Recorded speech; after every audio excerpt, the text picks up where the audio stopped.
Magandang araw sa ating mga minamahal na kababayan, Luzon, Visayas, Mindanao, sa ating mga kapatid na Muslim. Assalamualaikum warahmatullahi wabarakatuh.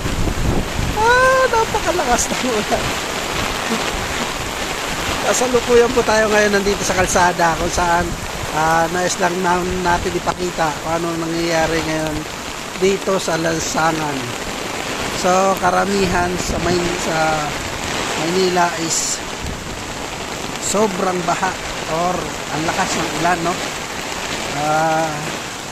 Kanina hindi ko lang naabutan na humupa-hupa na, pero patuloy pa rin ang pag-ulan sa lansangan, no?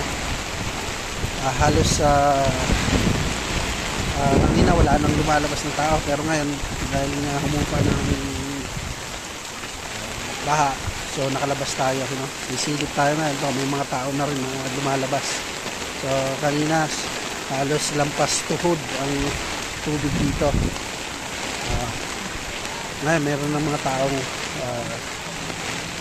lumabas, nakakamotor na rin. Kanina wala talaga makadaan dito. Pero malakas pa rin ang hangin, malakas pa rin ang tulo ng ulan. So ayan.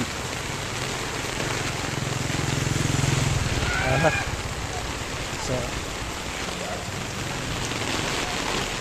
isa lamang yan sa mga lansangan ng Maynila. So kaya may nakakadaan na. Kanina walang-wala talaga. Hindi ako makapunta ron sa dulo upang tuklasin yung kasi baha dun. So ito tinitingnan natin sa kabila. Gusto ko sana makapunta sa kabilang kanto upang makita ang sitwasyon. Kaso lang kanina may mga tao dyan na nagbabawal na magpalabas kasi may mga lumilipad, no? Malakas ang hangin.